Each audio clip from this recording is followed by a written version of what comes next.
Assalamualaikum warahmatullahi wabarakatuh. Nama Vina Rizky Imama, nomor induk mahasiswa 2018-09-01-1645.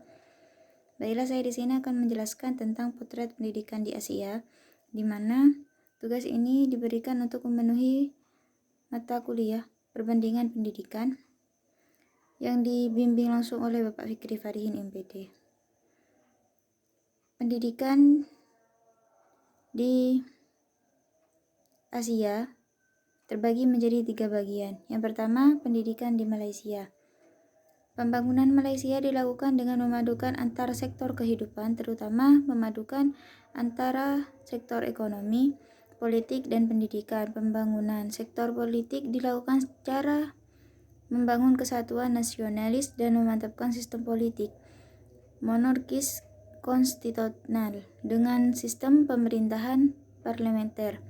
Pembangunan sektor ekonomi dilakukan dengan cara membuka penanaman modal asing, meningkatkan industri yang berbasis sumber daya lokal, serta memperluas kerjasama perdagangan. Pembangunan sektor pendidikan dilakukan dengan meningkatkan anggaran pendidikan, memperluas aneka subsidi pendidikan, dan mendorong siswa dan mahasiswa yang tergolong pandai untuk belajar ke negara-negara maju Eropa dan Amerika. Yang kedua yaitu pendidikan di Thailand. Pada tahun ajaran baru, para siswa berdayun-dayun masuk ke sekolah, termasuk juga pada siswa di wilayah Thailand Selatan. Khusus di wilayah Pantani ini, para siswa lebih memiliki masuk sekolah swasta Islam. Bersekolah di wilayah ini tergolong berisiko. Para siswa diminta oleh para guru harus hati-hati kalau pulang malam. Para siswa diminta harus curiga kepada siapa saja yang tidak dikenal. Seringkali kerusuhan dan pertempuran antara lain kaum Separatin terjadi di sekolah. Sejumlah sekolah telah menjadi tempat pertempuran. Mereka yang berumur 6-8 tingkatan kedua adalah siswa SD kelas 4 sampai kelas 6 yang disebut protom. Siswa yang termasuk ini adalah mereka yang berumur 9 sampai 11.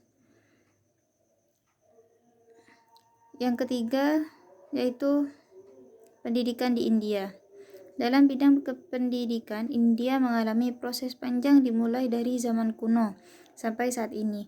Menurut Kancana Narasimhan, pada zaman India kuno, pendidikan diberikan melalui sistem gerakan dalam sistemnya guna membuat mengajar para siswa secara menyeluruh di kediamannya.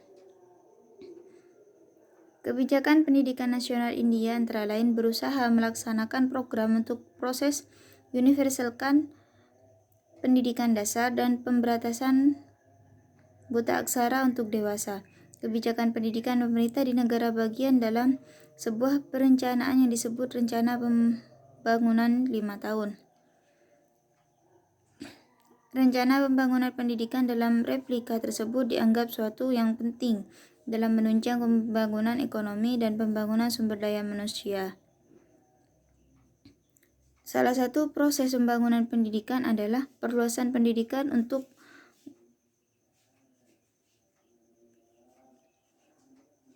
pendidikan menengah, pendidikan kejuruan, penguasa bebas diserah. Sekian, terima kasih. Wassalamualaikum warahmatullahi wabarakatuh.